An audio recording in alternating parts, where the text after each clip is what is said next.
भावाचा उत्कर्ष व्हावा, आपल्या भावानं आपलं रक्षण करावं ही या सणामागची मंगल मनोकामना असते.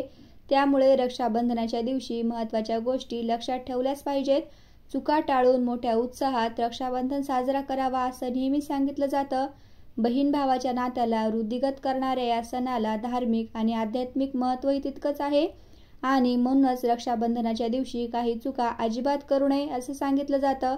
मग रक्षाबंधनाच्या दिवशी कोणत्या चुका टाळाव्यात चला जाणून घेऊया, पण त्याआधी चॅनलला सबस्क्राईब नक्की करा. रक्षाबंधनाच्या दिवशी बांधली जाणारी राखी पूर्ण प्लास्टिकची नसावी, तुटलेली किंवा खंडित नसावी, काळ्या रंगाच्या धाग्यात नसावी, त्यावर अशुभ चिन्ह नसावं, मनगटाच्या वर खूप मोठी राखी नसावी.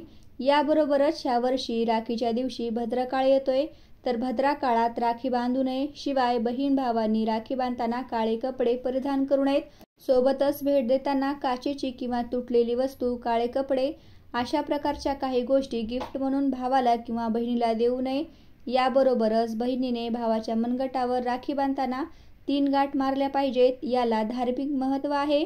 ज्योतिषशास्त्रानुसार सांगितलं जातं की मनगटावर बांधलेल्या 3 गाठी देवाशी म्हणजेच ब्रह्मा, विष्णू आणि महेश यांच्याशी संबंधित आहेत. प्रत्येक गाठ ही देवाला समर्पित असते.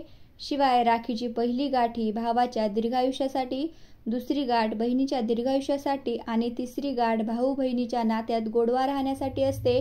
त्याचबरोबर राखी बांधताना भावाने आणि बहिणीने नवीन कपडे परिधान करावे. बहिणीनं भावाच्या उजव्या हातावरच राखी बांधावी. जर भाऊ मोठा असेल तर बहिणीनं भावाला नमस्कार करून आशीर्वाद घ्यावे. राखी बांधताना भावाच्या डोक्यावर रुमाल असावाच. राखी बांधताना भावाने आपले हात कधीच मोकळे ठेवू नये. हातात थोड्या तरी अक्षदा नक्की ठेवाव्या. त्याचबरोबर भावाने हातात काही पैसेही ठेवावे आणि ती मूठ बंद ठेवावी. असं म्हणतात की असं केल्याने घरात संपत्तीचा नेहमी वास राहतो. राखी बांधल्यावर बहिणीने भावाला ओवाळावं आणि बहीण मोठी असेल तर भावाने बहिणीचे आशीर्वाद घ्यावे. त्याबरोबरच राखी बांधताना भावाने उत्तर किंवा पूर्व दिशेला तोंड करून बसावं, म्हणजेच पाठ नेहमी पश्चिम किंवा दक्षिण दिशेलाच असावी. दक्षिण दिशेला तोंड करून कधीही राखी बांधू नये. रक्षाबंधनाच्या दिवशी बहीण आणि भावाची सुद्धा राखी बांधताना अशी काळजी घेतल्यास भावाच्या दीर्घायुष्यासाठी, याबरोबरच बहिणीच्या दीर्घायुष्यासाठी आणि भाऊ बहिणीच्या नात्यात गोडवा राहण्यासाठी मदत मिळते असं सांगितलं जातं. अशाच माहितीपूर्ण व्हिडिओज पाहण्यासाठी चॅनलला लाईक, शेअर आणि सबस्क्राईब जरूर करा.